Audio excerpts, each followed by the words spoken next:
welcome you to the program of Image Makers World. Today, some family matter.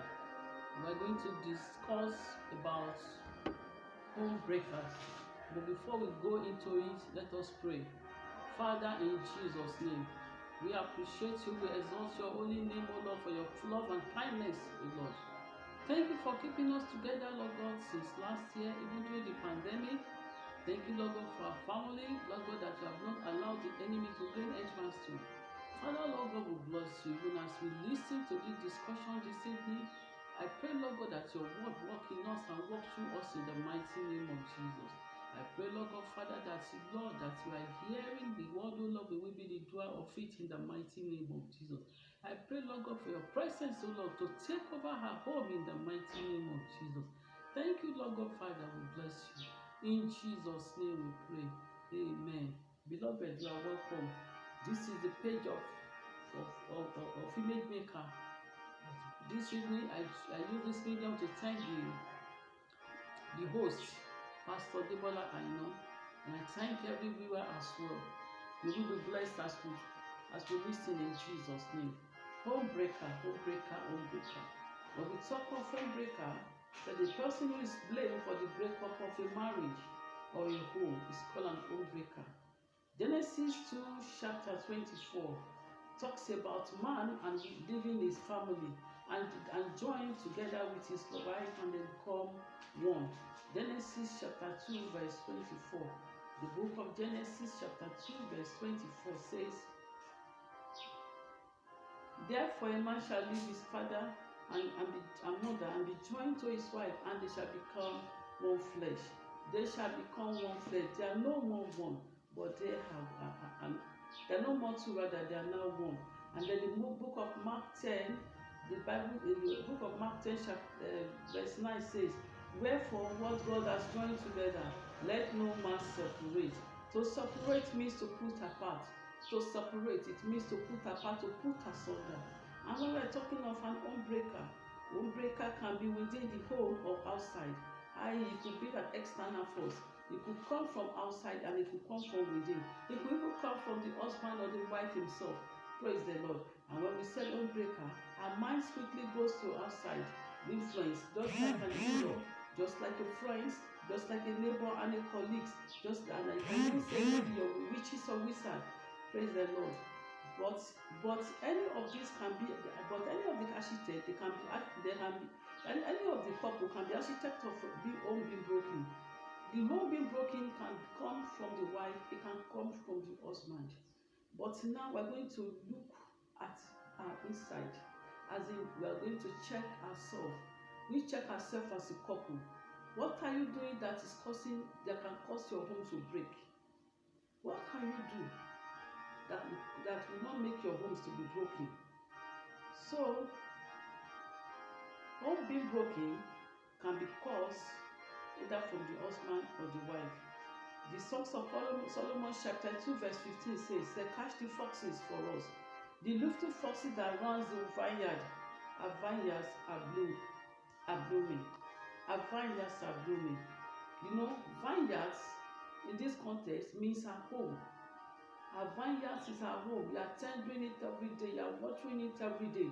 But what are you watering?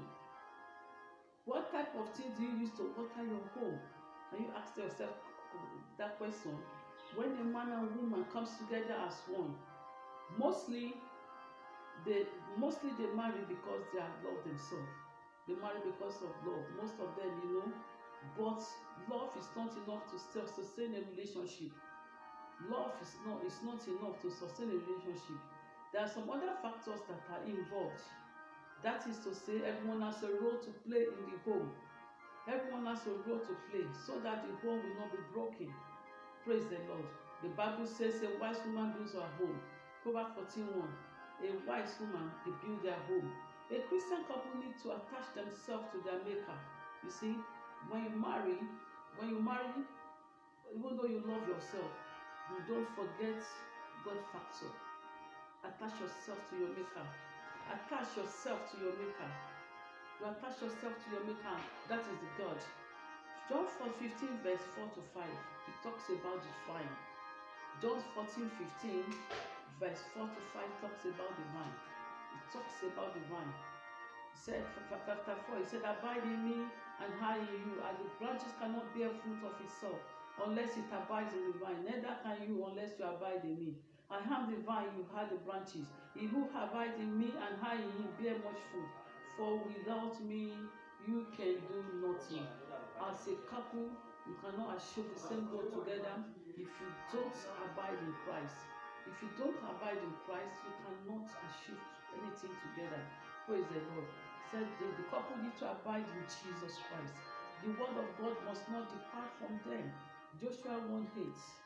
Joshua 1:8 said this word of God must not depart from your mouth, but you must meditate in it day and night. You must meditate in it day and night. Meditate in the word of God together. Not only you, as you do it, you and your husband and your household. Therefore, thereby, the breach will be sealed off. There won't be opening in the home for any enemy to come in. The Joshua 1 said, this book of law shall not depart from your mouth, but you shall meditate in it day and night, that you may observe to do according to all that is written in it. For then you may make your way prosperous and you have good success. Why then you will make your home prosperous and then you will have a good success. Praise the Lord. Praise the Lord. You see, when you come together like that, the enemy will have its loophole in your home. Said that God the Father, the Son, and Holy Spirit are one. They themselves needs to be one. They need to make themselves one so that the enemy will not have chance to penetrate in their home. John 17:21. John 17:21 talks about the oneness between the God of the Father, the Son, and the Holy Spirit. Praise the Lord. Now we're going to talk about the place of prayer. The place of prayer is very, very important in a home. Isaiah 59 verse 19b emphasize on this very well. Isaiah 59 19b talks about this one. Said, when the enemy comes in like a flood, the Spirit of the Lord will lift up his standard against it. Definitely, enemy will come. But the Spirit of God will lift a standard against him. And the Spirit of God can only lift a standard against him if you are the praying type. You cannot afford not to be prayerful. As a wife, you cannot afford not to be prayerful as a husband. And there's a saying that says the family that prays together stays together. Praise the Lord. Now, as a couple, you have to know your role. You have to perform this role effectively. Because you cannot just say you are the husband or you are the wife and just misbehave, just doing as you like. There's a rule that guides couple. The rules from above. You cannot just misbehave. And each couple should know their roles and perform it effectively with the help of the Holy Spirit. The roles and duties of man in marriage relationship is as follows. I'll just mention the few of it. So the man should love his wife sacrificially. As a man, you need to love your wife sacrificially. You cannot just say because I'm the husband, there's nothing you cannot do. That you should know that you need to love your wife and love your wife from the depth of your heart. Just the same way the Lord Jesus Christ loved you. The same way Jesus Christ loved you is the same way as a husband, as a wife that you need to do to your husband, to your wife. Praise the Lord. Ephesians chapter 5 verse 25. Ephesians chapter 5 verse 25 says, husband, love your wives as Christ loved the church and gave his life for it. As in, there's no holding back. You must not hold back from your wife. You must not hold back from your home. Said he did it to make the church holy, by cleansing it, washing it, using water along with the spoken word. So verse 28 says, husband must love their wife as they love their own bodies. The one who loves his wife loves himself. When you love your house, when you love your household, when you love your wife, you love yourself. You love yourself, and you protect yourself as well. You protect your wife. You protect your home as well from foxes to invade it. Praise the Lord. Then the husband is the leader. He is a leader. He should give direction. If husband gives direction and is not bossy, the husband is not bossy. Praise the Lord. You are not bossy. You should not be bossy or should be a bully because you are the head, because nobody can query you. You should do as you like. No, it's not like that.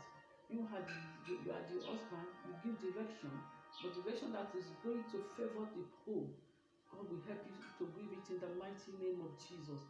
You not just give a direction that favors you alone. No, you have to carry your wife along. Praise the Lord. Say the husband should be a good manager of resources. He should not spend money anyhow. Just because you are the head, just because you make most money, doesn't mean you should just spend your money anyhow. Doesn't mean that you should just say that the owner of your money and there's something you cannot do. You can spend it anyhow because you are a man. No, you have to put your home into consideration. A man is a provider. He should not develop expenses like the physical need, financial need, and material needs wholly to the wife. Praise the Lord. And the husband is the priest and teacher. Husband is the head, therefore is expected to teach and instruct his wife. Example is Abraham. Abraham is the head of the home, but as is the head of the home, he carries his children along. He carries his family along. He carries his wife along. He's a priest and he's a teacher. He teaches the children. He teaches the children. When I talk of children, that is everybody in his house. He teaches them the way of the Lord. He even teaches his wife that they all follow him. And even God make boast of him. Said, I can't hide anything from Abraham. Said, because he knows he's going to teach his family the way of the Lord. Praise the Lord. Joshua 24:5. That is the Bible reference for that. Then he should keep and protect the family from evil people.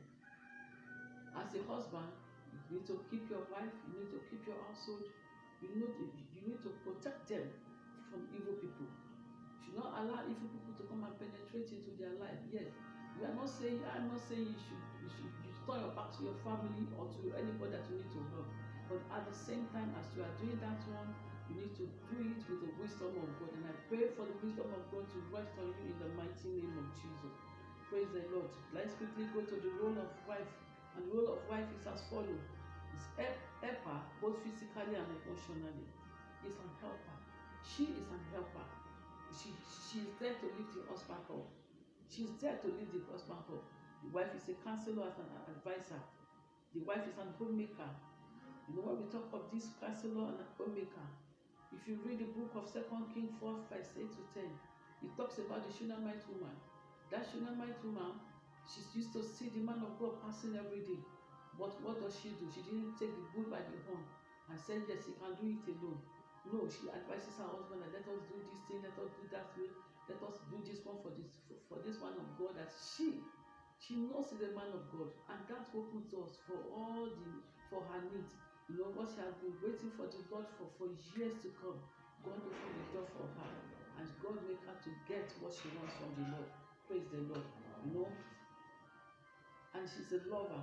Praise the Lord. If you go and read on your own, Proverbs 31. That is Proverbs 31 woman. Proverbs 31 woman. If you read about Proverbs 31, you see all the qualities of a good wife there. Praise the Lord. A virtuous woman. So you can find it. You hear there where the Bible says the heart of the husband does trust in her. The heart of her husband trusted in her every day. You know, the other can trust her, the other can come home to her, the other is respected just because of the way she's doing her things. Praise the Lord. So the wife needs to submit her to her husband's leadership. Submission in marriage is not a sign of weakness, but is a sign of strength. Submission in marriage is a sign of strength, not a sign of weakness. The spirit of respect that the wife has towards her husband. When a woman respects her husband, the husband should not take her for granted. For the fact that a woman is respecting a man, don't take her for granted. If you do that, you are opening doors for the enemy to come in. If you do that, it will get to a stage. The woman may be submitting to them just because of her children, of her home, of shame, or she doesn't want people to tag her, but it will get to a stage. You know, it will get to a stage that she will not be able to do it again. And that is why you'll be wondering. You will see a couple of 45 years in marriage and they break up. You'll be wondering what is happening. Because they couldn't take it anymore. The woman couldn't take it again. Praise the Lord. I pray that our home will not break up in Jesus' name, both now or even at our old age in Jesus' name. Praise the Lord. Another factor that can break home is communication. When there is lack of communication in the home can break. Or when there is no effective communication, or when there is negative communication. Communication is the exchange of information in such a way as to establish and promote understanding between couple. It promotes and establish understanding between couple. That is communication. Said this can build up relationship. Good communication builds up relationship. Good communication cements relationship. Amos chapter 3 verse 3 says, can two work together except they agree? Yes. To work together here means to interact very well. Intimacy and relationship. To be in good relationship. To be in good relationship. To be intimate. To be intimate. To work together. As when you work together, you don't hide from yourself. You don't keep secret from yourself. Openness. You are open to each other. Openness. When you are open to each other, when you open to each other, you are best of friends. You don't go outside to go and seek for counsel. And if you go outside to go and seek for counsel, you may be lucky. Or let me say, you may be fortunate. You may find a good advisor there. But you may be unfortunate as well to find the ones that will just teach you how to break it, how your home can be broken. Praise the Lord. When communicating with each other, speak in love. When you are communicating with yourself, speak in love. Speak in such a way that you can understand each other. Don't speak in anger. Don't nag. When you speak in anger, anger can destroy home. Anger can destroy home. Praise the Lord. Colossians chapter 4 verse 16, and then Proverbs 4:7, then Proverbs 14:1. It talks about a woman that answered that. Let's open on to it. Let me just say it offhand.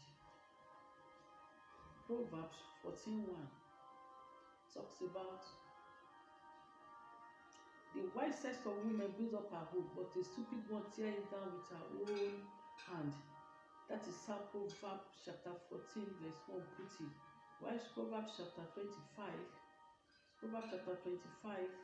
from 11 to 12 said, like golden apple in silver setting, so is a word spoken at the right time. A word spoken at the right time is like a golden apple in silver setting. You can see how beautiful it is when you put a golden apple in a silver setting. You see how beautiful it is. The same way when you speak a soothing word to each other. Don't always speak in anger to yourself. Don't always speak in anger. And anytime you are angry, please just cool down. Find a time that I will talk it. Don't even allow anger to take over your life. Don't allow anger to take over your home. When you speak in anger, you will speak a word that can hurt each other. And the word is like an egg. The moment it is spoken or the moment the egg is broken, you cannot pack it together. I pray that we will not scatter our home with our tongue in the mighty name of Jesus.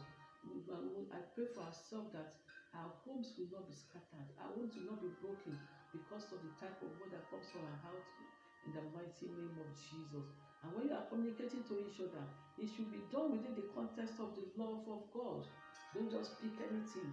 People are saying, let me say it. Don't take, magba, nonsense, no shame. So they are just doing nonsense. And she's doing nonsense. Aren't you a man? Are you a bastard? Is that what they taught you? Is that how you see your parents? Don't you see the way your ancestors are doing? That when they put their feet down, that is the end of it. Don't put your feet down. Don't put your feet down. Don't put your feet down to your wife or to your husband. Praise the Lord. Don't put your feet down to your wife or to your husband. Talk with love. Talk with respect. Talk with love to each other. Love yourself. Praise the Lord. Hallelujah, hallelujah, hallelujah.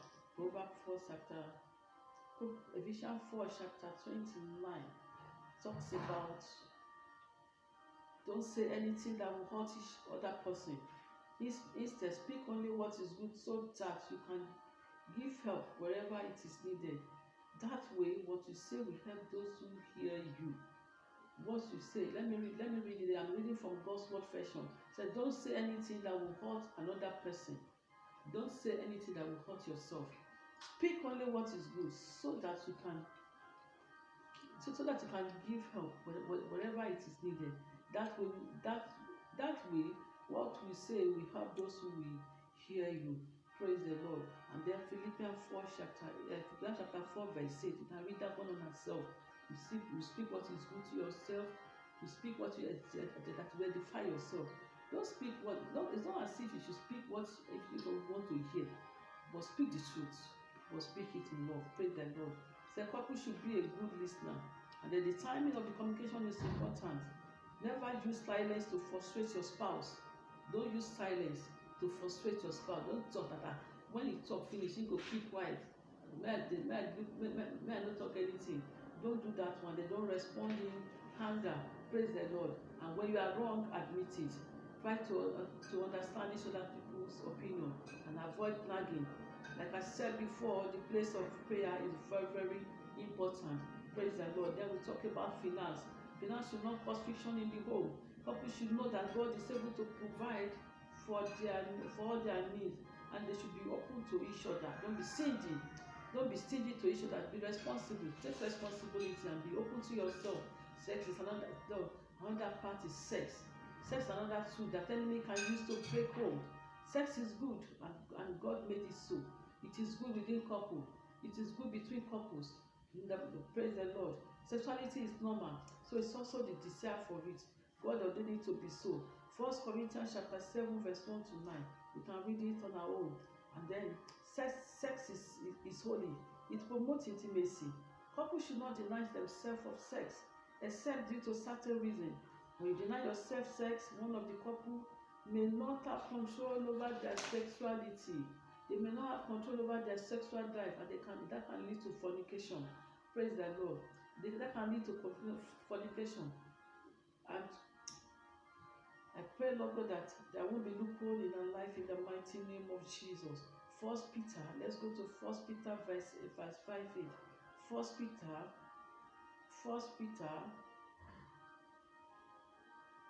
chapter 5 verse 8. Chapter 5 verse 6 says, keep your mind clear and be alert. Your opponent, the devil, is prowling around like a roaring lion as he looks for someone to devour. Praise the Lord.